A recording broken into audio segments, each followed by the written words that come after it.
Imagine putting in 30 to 40 hours a week at your job and not receiving any compensation for it, while the company you work for makes multi-millions. Well, that is what college athletes all around the country experience when they clock in almost every day. College student athletes are some of the hardest working people out there, and during grueling workouts, practices, and games year-round. In my class survey, about 64% of you guys said college athletes should not be paid, and 36% said that they should. Today, I'd like to share my knowledge and give a few reasons why college athletes should get paid to perform in their college sport, and hopefully change most of your minds. Now, according to my class survey, none of you play a collegiate sport. However, I am sure you are friends with or know someone who does, so this should still help you. Through my research, I believe that I have the sources and information that explain the benefits of college athletes getting compensated by the NCAA. I am going to explain to you why college student athletes should receive a stipend for their hard work. Now that you have the overall picture, let's dive deeper into the specifics of what might occur if college athletes received pay. College athletes put their bodies on the line every single day that they play a game. According to an article written by Tiffany Patterson on smartasset.com, there has been numerous instances of players becoming paralyzed by hits or tackles on football fields or suffering career-ending injuries on the basketball court. These types of career-ending injuries put elite college athletes on the cusp of an eventual professional career, never realizing their professional dreams and never earning a dollar for their skills. Surely enough, this threat of dream-crushing possibilities merits compensation to those who expose themselves to such events. Many athletes come from poor families and playing a collegiate sport is all they have. According to an article on Bleacher Report written by Brendan Thomas, athletes are pressured by agents, alumni, and fans to take compensation for their hard work, which puts these student athletes in a very tough position. This is considered to be illegal by the NCAA's current rules. Given this, it would be beneficial to legally assist these players financially for their revenue and that they are brought in to their school along with their hard work and efforts. Now that I've provided you with some information on the need for college athletes to be compensated for their play, I will now provide some possible solutions.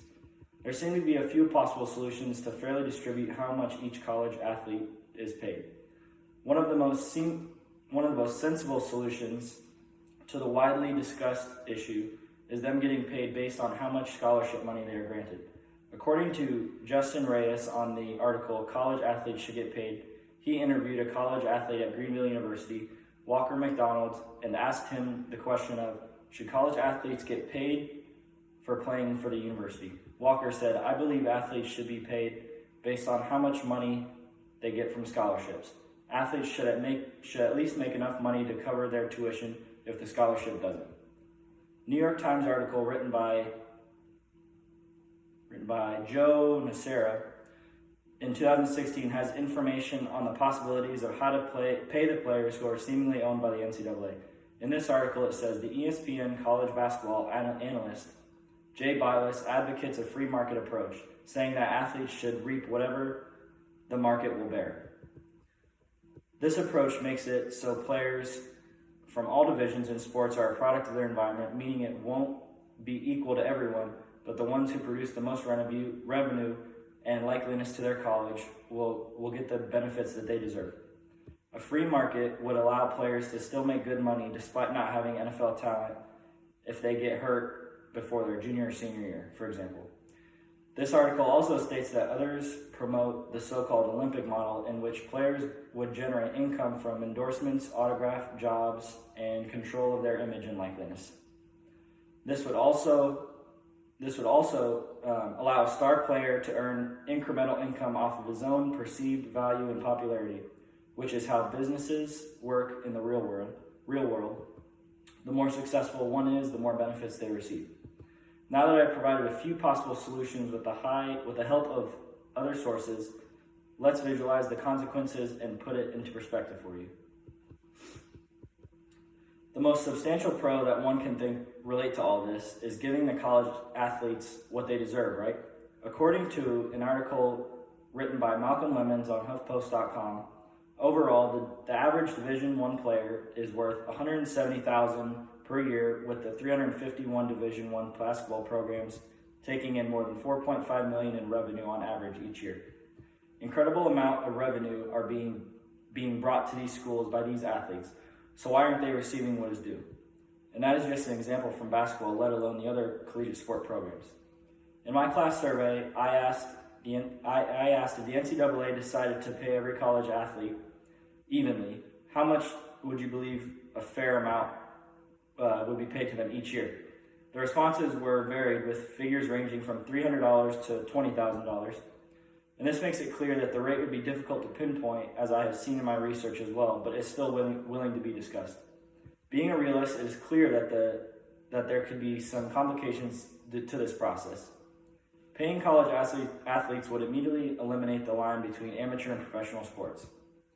According to an article titled "Should College Athletes Be Paid More?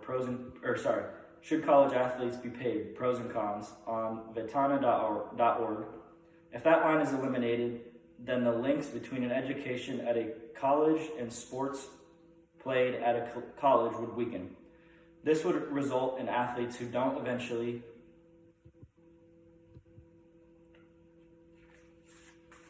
turn pro to suffer because fewer opportunities were available to them when they were at the amateur level. Another possible complication would be the question of, do all student athletes receive an equal amount of pay? In an article on futuresofworking.com, names advantages and disadvantages of paying college athletes, it's argued, do the superstars of the team or bigger programs deserve more money, or is it more similar to a work-study program if implemented where everyone deserves equal pay? In my class survey, I asked the question, what's one complication that you see with the potential of paying college athletes to perform? Two answers stood out to me, being some will get paid more and it isn't fair, and with so many different kind of sport teams, creating a fair, uniform pay rate would be difficult. I couldn't agree more with these. However, through my research, I believe that fair, maybe not completely equal pay can be provided for college student athletes if the proper precautions are taken. I will now review everything that I just went over and provide how you can take action on this topic. The topic on whether student athletes should get paid has been talked about for countless years, it seems ever since the very start of it all, and won't be ending anytime soon. But I've given you information that should open your eyes to this whole ordeal, and the possibilities of how and when college student athletes getting paid are still unknown to this day. Strides towards making this possibility a reality is already being put into place by the NCAA and can happen within the next few years. All you have to do is keep the conversation going by doing some research reveal in an attempt to assist college athletes of reaping the benefits that they deserve and have worked for. Now imagine again not being compensated for that 6 days a week workload. Hopefully that should resonate. Thank you.